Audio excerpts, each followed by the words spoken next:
Hello, world and universe. Welcome to the Trevor Donald Experience. Manifest your truth.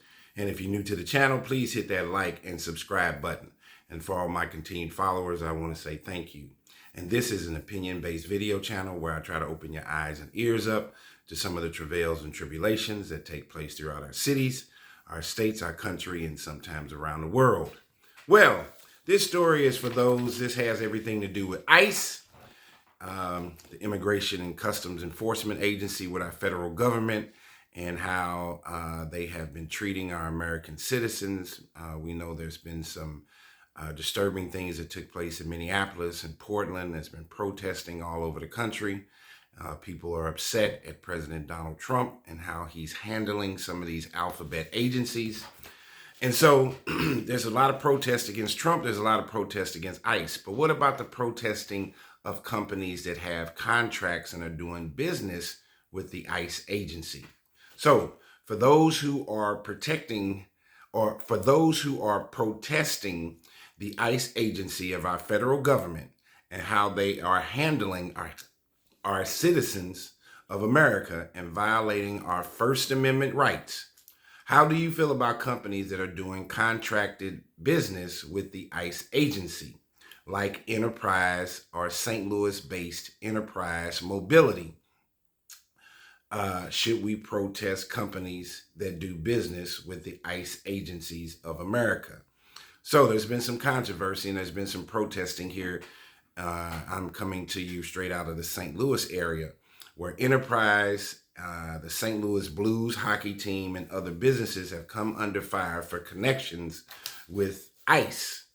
The St. Louis based company leases cars to the federal ICE agency, and the St. Louis Blues share a charter flight company that the ICE agents use. So here we go. In 2026, Enterprise faced criticism for contracts with ICE following the killing of Alex Pretty of Minneapolis. That incident in Minneapolis ignited a national wave of protests targeting not just ICE, but private companies profiting from contracts with the ICE agency. Protesters targeted the St. Louis-based Enterprise Mobility after the company was found to be leasing cars to ICE. Activist group Action Network said it had sent more than 5,336 letters to Enterprise Mobility urging it to stop doing business with ICE. Enterprise, for those that don't know, is a juggernaut, a behemoth in the car rental and leasing business. They are number one in the world, not only in the United States. Enterprise is like Anheuser-Busch. What Anheuser-Busch means to the domestic and international beer business. Anheuser-Busch, based out of St. Louis, got bought by InBev, is a behemoth in the beer business.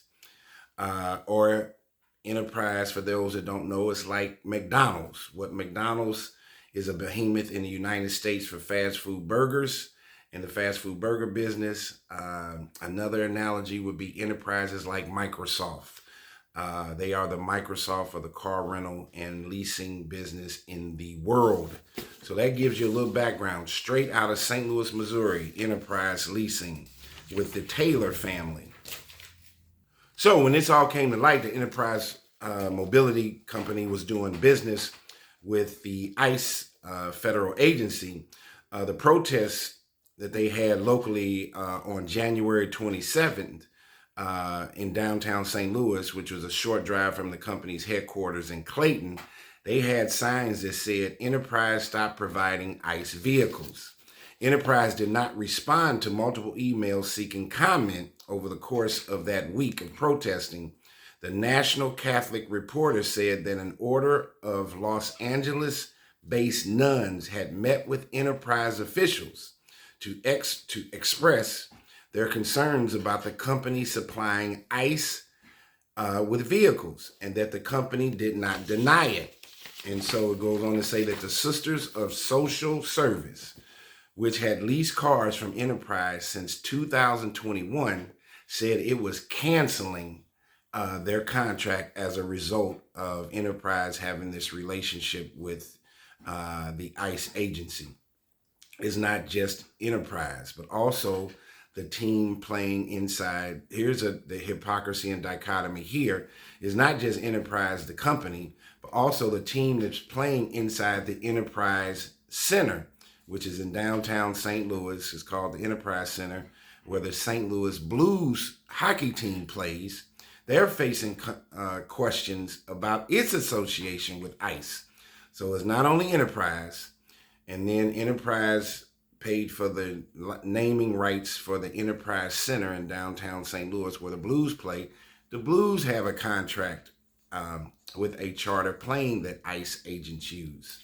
So since November, the St. Louis Blues have used charter flight company Global 9 for some of their travel to away games. Global 9 has come under increased scrutiny in the past year for working with ICE as it provides hundreds of flights for the agency, both moving detainees around domestically and deporting people to a number of South American countries. Several months ago, the governor of Massachusetts issued a letter demanding the company stop providing that service. The Blues began working with Global 9 when their previous carrier abruptly ceased operations while the team was on an away trip back in November. The company likely seemed like a good last-minute substitute, this Global 9, which reportedly provides transportation for a host of professional and college sports teams for their travel. A spokesman for the Blues declined to comment on the relationship with the carrier. One of the planes that ferried Blues players to Nashville a few months ago was the same plane involved in one of last year's most controversial deportation flights. So that plane, bearing the tail number N837VA, took off from a Texas airport carrying Venezuelan migrants bound for El Salvador and its infamous CCOT prison on March 15th. Simultaneously to taking off, attorneys sought to stop the deportation, if you remember this story. So they were deporting people back to El Salvador. A federal judge in D.C. ordered the flight to stop, either by turning around the plane or not embarking. But in a move that received significant media coverage, ICE ignored the court order, and the Global 9 planes, after a stop in Honduras, landed in El Salvador earlier the next day anyway, even through a federal judge court order that for them to not deport these people to El Salvador or Honduras. This plane, this CCOT plane, went to El Salvador and Honduras anyway. Violated, so you're talking about constitutional rights violations of these people's First Amendment, Second Amendment, constitutional rights as human beings and as U.S. patrons. They sent the plane to Honduras and El Salvador anyway, to some of the most dangerous prisons in the world. That same plane, N837VA, just a few days before that, transported Blues players and their fathers to Nashville for an annual dad's trip in Nashville. The Blues used that same plane a few days later for a trip for the Blues and their fathers in Nashville, the flight record showed. So how creepy and weird is that same plane a few days earlier took immigrants for deportation to Honduras and El Salvador. The federal judge said for them not to do it because the courts had not gone through the system to figure out if they're legal or illegal. That chartered plane went to El Salvador and Honduras anyway and dropped those people off in those countries. Definitely a violation of their civil rights and civil liberties. And then a few days later, that same charter plane and company decided to take the blues fathers and dads and blues players on a trip to Nashville. So you go from one horrific situation by utilizing this plane and a violation of these people's civil liberties, third world country that's destitute, that has a lot of problems, and then a few days later, you take that same plane to go have a celebratory gathering in Nashville for the St. Louis Blues players and their fathers. There's a lot of dichotomy and hypocrisy there. Tell me what you think about some of these companies that have these contracts, these federal contracts with ICE, the ICE governmental agency, and the things that ICE is doing to people. Should there be backlash for companies like Enterprise Mobility based out of St. Louis, the St. Louis Blues, who are using chartered flights that the ICE agents are using? Enterprise has a contract with ICE for leasing and renting cars. What do you think? If you're going to strike, you should strike all the way across the board, in my opinion. Tell me what you think. This has been the Trevor Donald Experience. Manifest your truth.